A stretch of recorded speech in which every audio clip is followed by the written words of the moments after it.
Welcome into another edition of Sports Junkies here at RaceSeatSportsZone.com. Steve Sparky Fifer from AM 1250, 105.7 FM, The Fan in Milwaukee. Also, don't forget you have HD Radio. We are the second channel on 103.7 KISS FM. He is Gery Woelfel of the Racing Journal Times. Time to talk a little bit about the Milwaukee Bucks, and I want to talk this week about the arena. Time's up. Let's talk about the arena this week and things going on with the arena. What do you want to see with the arena? For me, I want to see theater seating, theater-like seating like the Knicks have, or Brooklyn has, or Staples Center. That's what I like.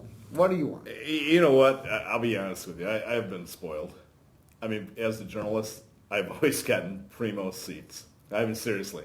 It's if it isn't on the court, it's like 4 or 5 rows up. But it's still how it feels. The dark light, the darkness of being in the seats. I do like that. That's the theater-like seating I'm talking about. Yeah, but I like the idea of turning out the lights like the old arena. You probably never saw a game at Mecca? Yeah. Back when the Bucks played there. Yeah.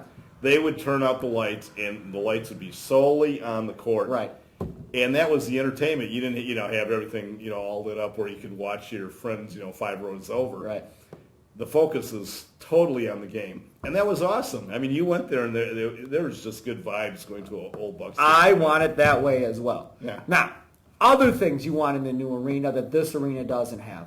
I want some type of basketball Hall of Fame. That's what I want. Oh, sure, like Conseco or whatever. It could be Bucks, Panthers, Marquette. You could put them all together in one. Some type of like Milwaukee Basketball Hall of Fame or Wisconsin Basketball Hall of Fame or however you want to do it, but focus on basketball. And I'll take it a step further. I would be fine with taking and putting a high school wing into it. Great high school players. Guys that maybe weren't great college players, but guys that were, scored 80 points in a game for an city record. You know what? I like your idea. What I would do is say, hey, these are Wisconsin kids that played professional basketball, that they reached the Sure. And you could probably come up with 25, 30 guys. Yep. And then just have little bios, on each of these guys. But, yeah, I like your ideas. Of the other stadiums you've been to, around the NBA, what are some of the favorite things that you like at other stadiums that maybe the Bradley Center doesn't have? For me... Well, I'll tell you one right off the bat. And they're trying to implement it at the Bradley Center is Wi-Fi throughout the entire arena, okay? Because right now they got a little segment in the bowl, and I think the plan is to have Wi-Fi. They just brought out a new sponsor called Raise, which I've never even heard of the website. Yeah. And so they apparently are going to spend the money to help improve the Wi-Fi. Exactly, because the Wi-Fi at the Bradley Center right now, even with this, because it's only in a portion of the bowl, it's not very good. Right. But eventually when you move into the older or the new arena, if you're sitting in the upper deck, it's nice to have Wi-Fi. I mean, who's not on their cell phones today? No question. For me, I always talk about Madison Square Garden. I got to go there in February for the first time in my life. The Mecca. And, again, the amount of money, they spent millions and millions and millions of dollars redoing that thing. You know what they did? They did what the Packers did with Lambeau Field. Pretty much. And hats off to them. Instead of saying, well, this is outdated, we got to blow up the building. It worked. Now, there are some things that they do at Madison Square Garden you can't do at the new arena because there's no history. Mm-hmm. So when you walk around Madison Square Garden, they have pictures all along the top of the wall on the concourse level of all the different events that have happened at Madison Square Garden over the course of time. They have a wall, a digital wall, okay, that they have people working for the Knicks or Madison Square Garden.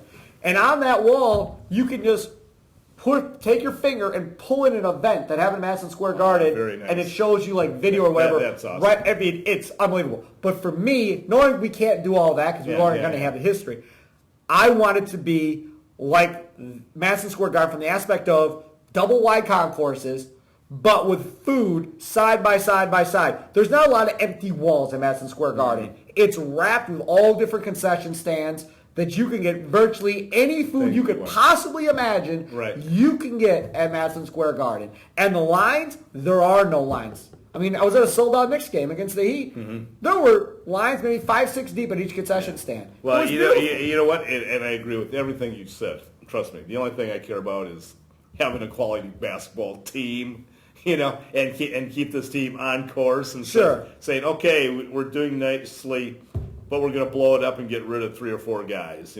How many times have they done that now in the last decade where you think they're on the uptick only to come summer and they blow it up. Sure. And the same thing happened again this summer.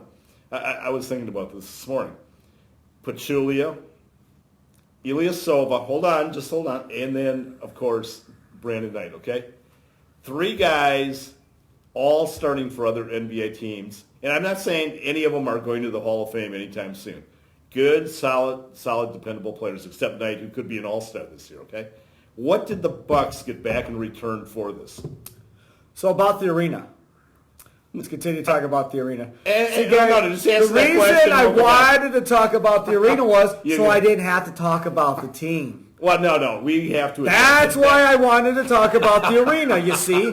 Because when I talk about the team, I get steam out of my ears. Yeah, exactly. My heart rate starts going faster, and I get angry. What's wrong with that? I'm trying to be calm and composed and talk about the arena. Good luck with that. You want to bring up a bunch of guys that, in Zaza and Jared Dudley, if I hear one more person, and I know I'll hear lots more people, one more person tell me, well, they never should have got rid of Dudley and Zaza. Number one, most of you wanted Jared Dudley cut last November because he was so bad. That's number one. That was in November, though. In November. That's a long season. Did they want him cut at the end of the year? It's a long season? So Bucks fans shouldn't be freaking out about November? No. What I'm saying is, what did they get as compensation to replace these guys? That's Chris Copeland. No, stop. But that's my point. My point is just that. All you people that are freaking out over this team, you freaked out over Jared Dudley too. Turned out to be pretty good by the end of the year, right? So let's just chill and see how this thing plays out. Who are you advocating that's going to turn out? I want to hear this. Who do you think is going to get so much better between now and the end of the year in this team? Jabari Parker will be more of a No. Guys that they brought in to replace the guys they let go. Oh, the veteran-type players? Yeah. I don't care about the veteran-type players.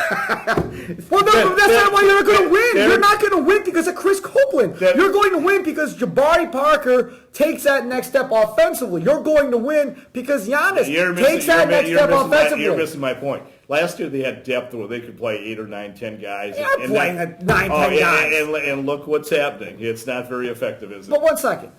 It's not effective for a multitude of reasons, okay? Number one, it's not effective because you're starting 5 guys to play, 6, 7 games before they got blown up by Kidd, and he switched the starting 5. I agree with that. Okay, you're 1 for 1. If you're building for the future, then take the lumps with your starting 5 and go. Yeah, you're 1 for 1. So that's my first thing. Okay. My second thing is this. You brought in Copeland to shoot. You brought in Vasquez to shoot. Right? Those were your 2 main guys. And you drafted Rashad Vaughn to score and shoot the 3. Okay. And the net results of those 3 Rashad Vaughn, you don't play hardly ever.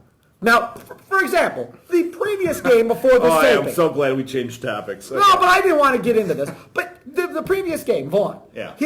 They play him in the first half. His first 3 shots. Right. He drives, gets the rim, puts it up, and 1. Whistle blows. You're like, all right, and 1 Vaughn. They call some baloney wipe away. Oh, They replay it and go, that wasn't a wipe away. And Marcus Johnson, who was okay with the call when he saw it, sees the replay, goes, well, that might have been a little ticky-tacky. That's why Kidd benched him the rest of the way? No. Just relax. I can't. You're getting me fired up here. That was the first call, okay? Yeah. But the ball went through the hoop. The second time he touches the ball, he gets the ball, he hits a 3. Okay. The third time he touches the ball, he drives again, scores, but steps out of bounds. Right. Okay, fine.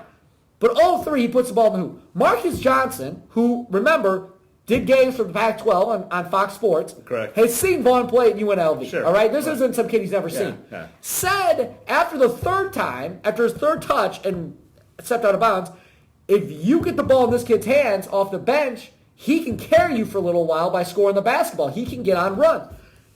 You don't ever give him the opportunity to get on a run because he's watching a majority of the time. So and I've been saying this since the beginning of the year. For that? When Mayo was out at the beginning of the year, Vaughn's been getting 20 minutes a night. Okay. He should have been because he gives you more of an opportunity to be that scorer. He just does. Jared Bayless is a score-first point guard. Okay? Right. I agree with that. Now, he played well in November. Shot the ball extremely well for Jared Bayless in November. So you can't have beef about him. My only beef is he's not a starter. Let him be that offense off the bench, okay? If you're going to come on, I'm agreeing with all your points so far. Okay, but if you're going to go panic, and that's what I think it is panic. If you're going to panic and pull MCW out of the starting lineup, okay, fine. But it's not for a guy that's just scoring. Then you put somebody in there that distributes the ball so Parker and Giannis and Monroe can score. So that's Tyler Ennis, fine. If that's Grievous Vasquez, that's who I would play, fine. But put the right guy back in there at the point guard position. And I get you're freaking out because you're not scoring on offense. But could it be that you're just not running enough plays for the right guys on offense? Yeah, you know what? I actually agree with everything you said, which might be the first time in the history of this program. But we could have just talked about the reading and not got me stressed out. But, oh my God, we're already at the 10-minute mark. Real quickly, though.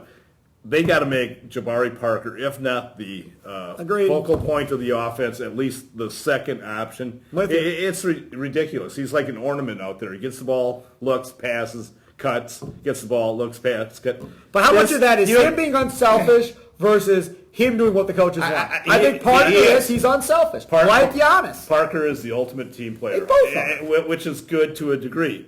But at some point, you got to be selfish. You got to be LeBron. You got to be Kobe. Post game.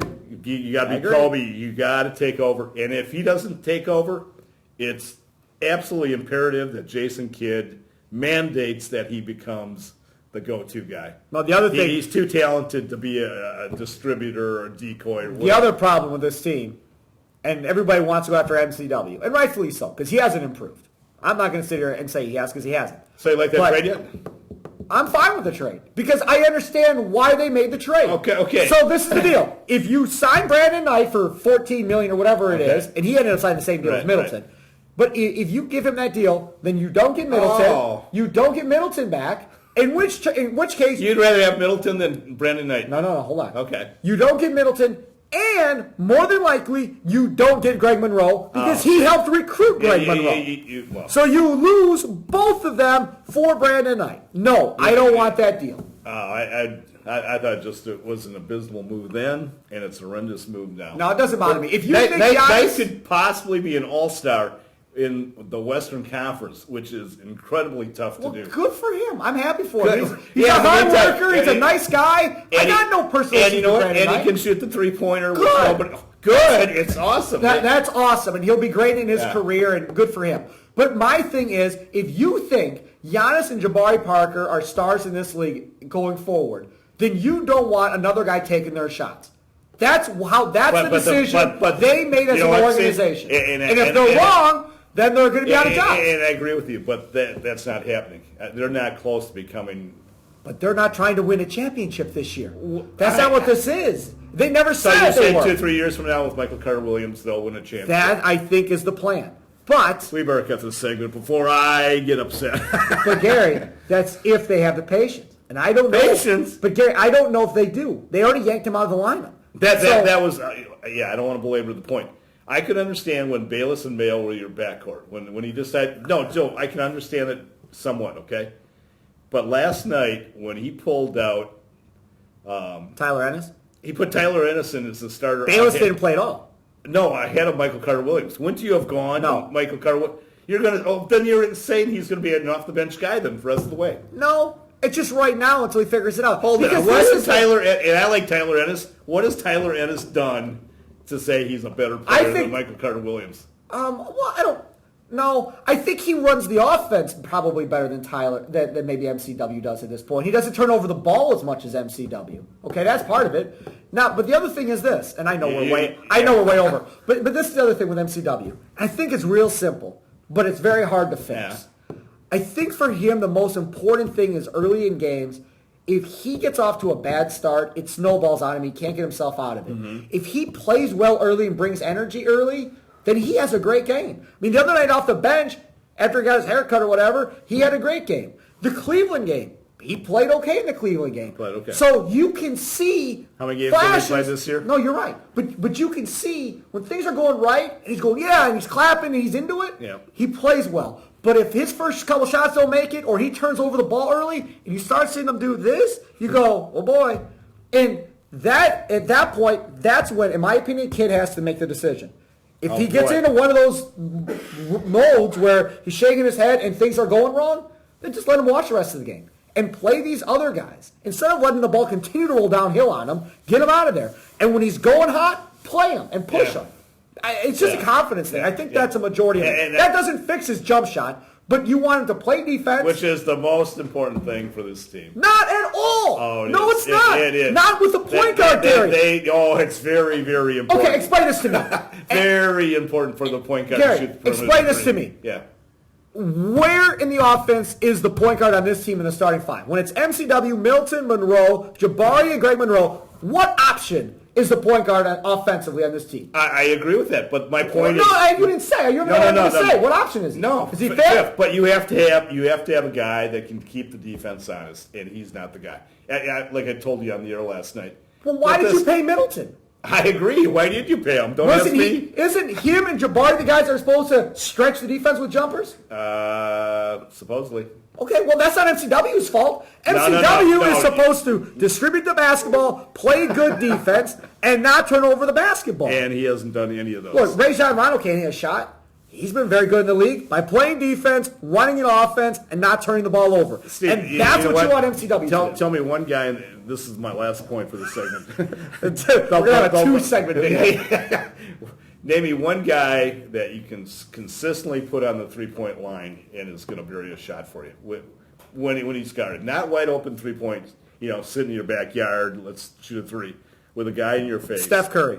No, on the Bucks. I don't think there's more than a handful in the league. Oh, there's a lot of guarded? Yeah, no. Yeah. No, I disagree. Not guarded. No, guys like Bellinelli and some of these clowns, they got to have their shot open. If they're open, they'll hit it. Yeah. You got a hand in their face, they're not hitting those shots. And then that's not true. Flip side, if they're given wide open territory. Now that's the bigger thing. Okay, how many guys are left on the Bucks that can make None. it consistently? None. Middleton. That's it. I know. He shoots in the mid-40s. Middleton hasn't been that good this year. His three-point shooting was in November. Yes, no, I agree. His three-point shooting is good. So we got to run. Where are we going? We're going to the toy drive? 9:30 SSP Toy Drive, Blades Farm, Fleet, Oak Creek this week up until Friday, 6 a.m. to 6 p.m. Drop off your toys, make your cash donation. We'll see I you think next we should talk some more about the arena. That's what I wanted to do from the beginning. Here at RacinSportsZone.com.